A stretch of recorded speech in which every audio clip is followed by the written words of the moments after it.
يو واتساب يوتيوب. المهم اخوتي فيديو جديد. في هذا الفيديو غادي تشوفوا معايا اساسيات رياضه الكاليستينكس بالنسبه للمبتدئين، سواء كنتي دري ولا بنت. هاد الاساسيات اللي غادي نعطيك كاملين يعاونوك انك مبتدئ ويلا تبدا هاد الرياضه. خليكم مع الفيديو ليتس جو. المهم كاين واحد الخطوات ضروري خصك تتبعهم. الخطوه الاولى هو انك خصك تحدد الهدف ديالك، يعني سيت يور بول قبل ما تبدا هاد الرياضه.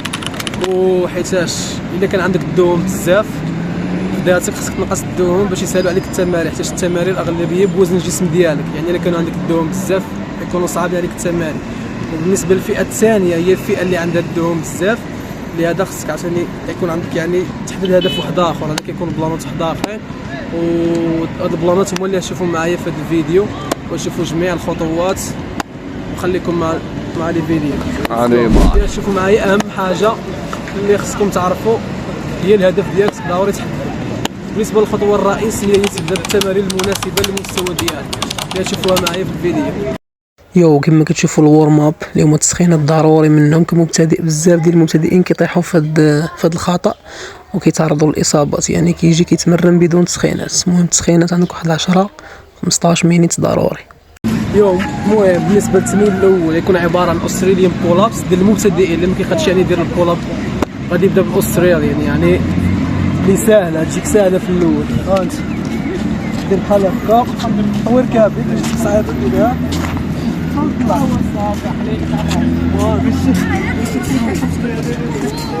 بس كتجي كدير ساهله تطلق راسك مزيان.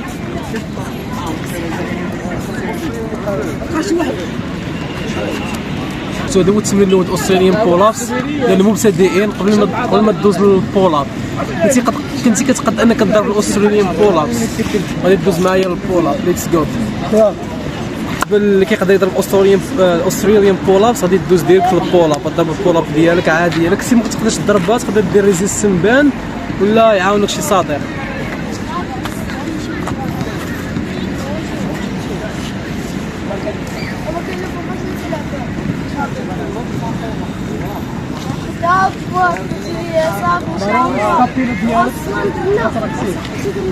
السكابيلا ديالك راسك فيه.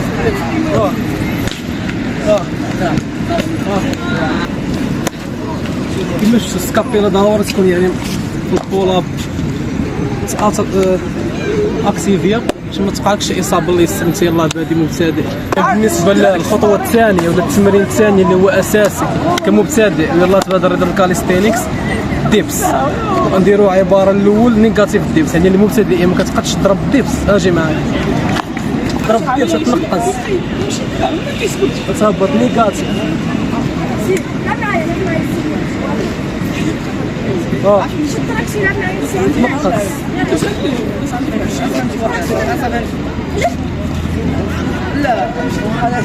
بالنسبه اللي كيقدر يضرب ديبس راه ضربه عادي.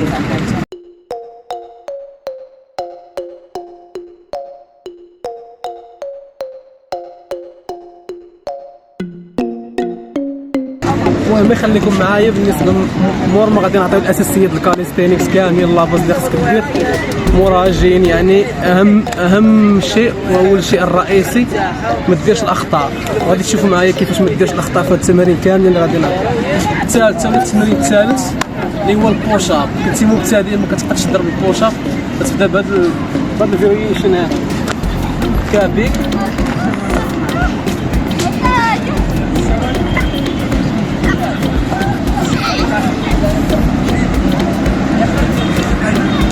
ضيق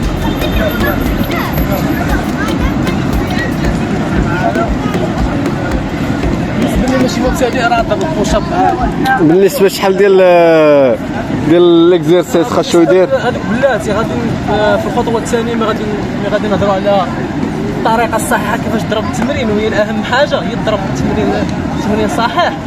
بس غادي نعطيو الريبيتيسيون. المهم دابا بالنسبه اللي كيقدر يضرب البوش اب يضرب عادي. ارجع شي يدين.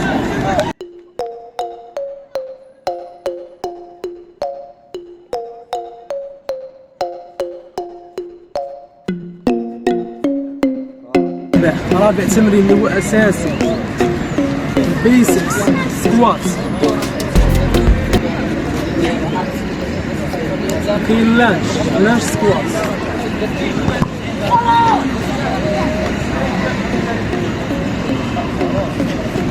المهم كما شفتوا معايا هادو هما الاساسيات ديال رياضه الكاليستينكس كمبتدئ. يلاه تبدا اذا ما عرف والو، هادو هما لا باز اللي تبدا بهم. بالنسبه لهاد الخطوه اللي هي رئيسيه هي تقوم بالتمارين بطريقه صحيحه. والخطا الشائع اللي بزاف المبتدئين كيطيحوا فيه هو انه كينسى الطريقه الصحيحه وكيركز على الريبيتيسيف، باغي يضرب العدد. المشكله كيضيع وقت كما وقع لنا حنا فاش كنا يلاه بدينا، كيمشي لك عام عامين وانت هي كتخربق.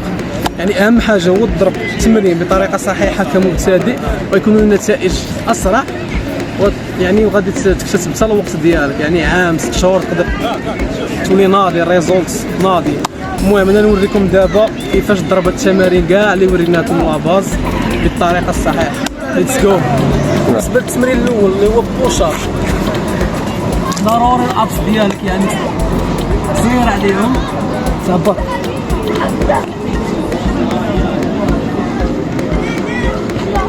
هذه الطريقه الصحيحه. يطيحوا فيه بزاف ديال المبتدئين والكوع ديالك يكون خارج، هاكي خصو يكون داخل.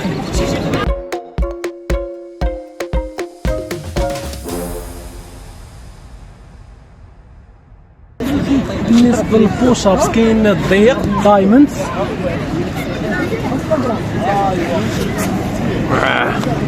كاين نورمال، كاين الواسع، الوايت بوش ابس.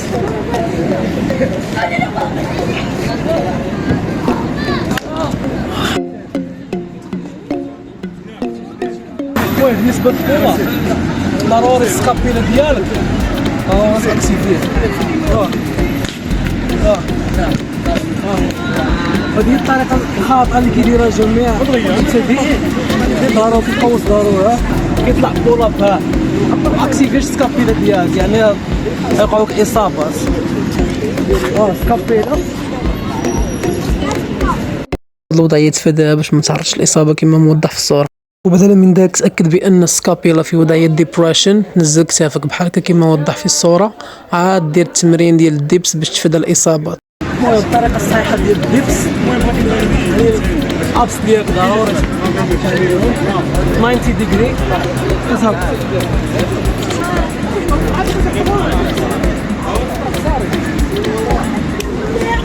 كما شفتوا معايا الديبس ديال الطريقه الصحيحه باش تفادى الاصابات. دابا ندوزو للتمرين الرابع اللي هو اساسي، السكوات. المهم ضروري تفادى هاد الوضعيه هادي لانها خطيره على الركبه ديالك، تلقاك شي اصابه الله يسر في الركبه، هادي وضعيه خطره. المهم بدلا من ذلك كتركز على هاد الخطوه الصحيحه باش تفادى الاصابه. دير رجلك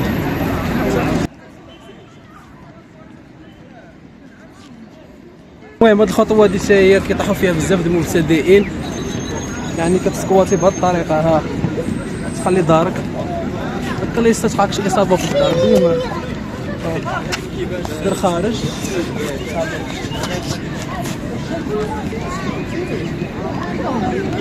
المهم طلعتي مني شويه في السكوات، تقدر دير جامب سكوات، زيد شويه صعوبه التمرين.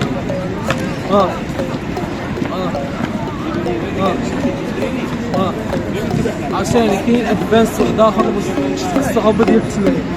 الكاليستينكس مكاينش الاوزان، يعني خصك صعب التمرين. كاين البيستون سكوات رجل وحده. المهم هادو ادفانس، ملي تطلع النيفو ما تبقاش بكيدير. المهم كانوا هادو هما الخطوات الاساسيه لاي واحد باغي يبدا رياضه الكاليستينكس سواء بنت ولا دري. ضروري دير هاد الخطوات، والاهم شيء اللي كنركز عليه هو ديرهم بطريقه صحيحه.